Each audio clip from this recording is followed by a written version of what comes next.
Bonjour à vous. Dans une vidéo précédente, nous avons vu comment déterminer la force électromotrice de cette pile, soit une pile à base de zinc et de cuivre, dans les conditions standards. Donc les conditions standards, c'est lorsque la concentration des électrolytes en solution est de 1 mol par litre, ou lorsqu'on a un gaz dans notre pile, eh bien, sa concentration doit être de 1 atmosphère, ou 101,3 kPa, soit la pression atmosphérique normale. Maintenant, dans cette vidéo, on va voir comment déterminer la force électromotrice d'une pile lorsqu'on est dans des conditions qui sont dites non standards, c'est-à-dire lorsque la concentration en solution ne sera pas de 1 mol par litre ou lorsque la pression ne sera pas de 1 atmosphère. Par exemple, faisons semblant que dans cette pile, la concentration des ions Zn2+ en solution est de 0,5 mol par litre et que la concentration des ions Ce2+ est de 0,2 mol par litre.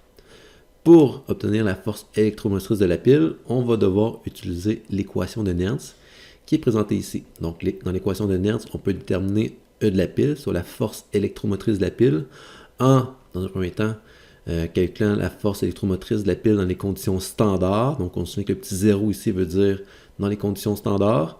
Et à ça, on va soustraire ce terme-ci, dans lequel on retrouve la constante 0,0592 volts, divisé par N.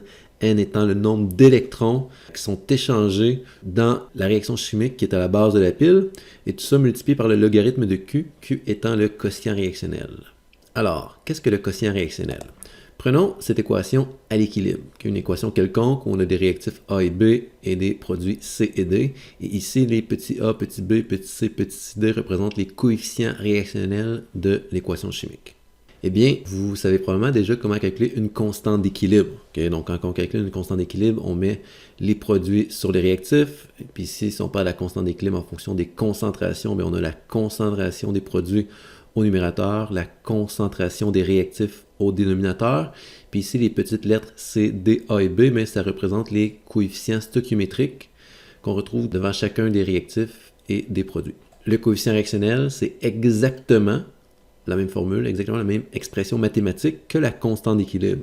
Pourquoi est-ce qu'on lui donne un nombre différent? Eh bien, par définition, lorsqu'on calcule une constante d'équilibre, notre système doit être à l'équilibre. Or, dans nos piles, la vaste majorité du temps, le système ne sera pas à l'équilibre. S'il n'est pas à l'équilibre, on ne peut pas calculer de constante d'équilibre, mais si on fait le même calcul, on va tout simplement appeler ça un quotient réactionnel. Donc, tout simplement se souvenir qu'un quotient réactionnel et une constante d'équilibre, c'est le même calcul mathématique, mais une constante d'équilibre ne peut être calculée que lorsque le système se retrouve à l'équilibre, alors qu'un quotient réactionnel peut toujours être calculé pour une réaction réversible. Dans le cas précis qui nous intéresse, dans la vidéo précédente, on avait déterminé que l'équation chimique responsable de la pile était la suivante. Donc, si on veut trouver vraiment l'expression du quotient réactionnel, on fait produit sur réactif. Puis là, ici, il y a quelque chose de très important qu'il faut se souvenir, c'est que lorsqu'on calcule une constante d'équilibre ou un quotient réactionnel, on ne doit jamais inclure les espèces solides et liquides dans l'expression de la constante d'équilibre ou du quotient réactionnel. Donc, lorsqu'on a des substances solides, comme c'est le cas pour le Zn ici ou le Cu solide ici, on ne doit pas l'inclure, puis dans nos piles, on va se rendre compte qu'on a très souvent des espèces solides. Donc, ne jamais oublier de ne pas inclure les espèces solides et liquides dans l'équation ici, et seulement inclure les espèces qui se retrouvent à l'état aqueux ou gazeux. Donc, comme le quotient réactionnel, c'est produit sur réactif, donc on met le Zn au numérateur, le Cu2+ au dénominateur, puis ici on devrait mettre les exposants qui correspondent au coefficient réactionnel, mais comme cette équation-là, c'est une équation simple où les coefficients sont de 1 pour 1 pour 1 pour 1, donc il n'y a aucun exposant, mais si on avait par exemple 2 Zn2+ ici, mais il aurait fallu mettre un exposant 2 à la concentration du Zn2+. Maintenant qu'on a trouvé l'expression du quotient réactionnel pour notre pile, on peut venir faire la substitution dans l'équation de Nernst, ce qu'on va voir ici. Puis maintenant, je vais faire un petit peu de ménage. On va être prêt à venir remplacer les termes de notre équation.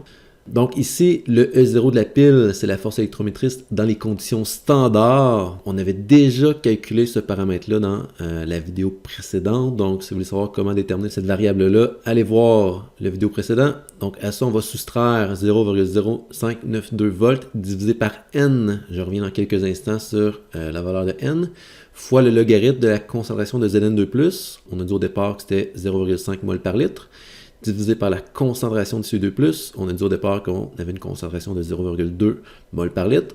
Tout ce qui nous manque, c'est le N ici. Puis comme j'ai dit au départ, le N, ça correspond au nombre d'électrons qui sont échangés dans l'équation chimique d'oxydoréduction responsable de la pile. L'équation, c'est la suivante. Ceci, c'est une équation relativement simple. Juste en la regardant, on pourrait deviner il y a combien d'électrons qui s'échangent, mais il y a beaucoup de cas qui vont être plus compliqués. Okay, donc, je vais vraiment faire la démarche au complet. Puis pour savoir vraiment la valeur de N, il faut aller voir les deux demi-réactions d'oxydation et de réduction à l'anode et à la cathode. Puis maintenant, on voit qu'à l'anode, ici, le Zn, il perd 2 électrons. On voit qu'à la cathode, le Cu2+, il gagne 2 électrons. On voit clairement qu'il y a 2 électrons qui sont échangés dans l'équation globale d'oxydoréduction, ce qui veut dire que la valeur de N ici va être de 2.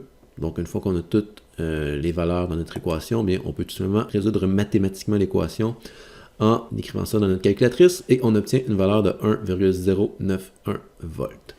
Ce qu'on peut en conclure, c'est que si on avait une pile dans les conditions standards, la force électromotrice aurait été de 1,103 volts, mais comme on n'est pas dans les conditions standards et que les concentrations ne sont pas de 1 mol par litre, eh bien, la nouvelle force électromotrice est de 1,091. On remarque que la nouvelle force électromotrice est quand même relativement proche de la force électromotrice dans les conditions standards, puis on va remarquer que ça va être souvent le cas. Donc même quand les concentrations vont varier de 1 mol par litre, il n'y aura pas une énorme variation de la force électromotrice de la pile, mais il va quand même y en avoir une. Il faut quand même être capable de la déterminer, et c'est grâce à l'équation de Nernst qu'on peut y arriver.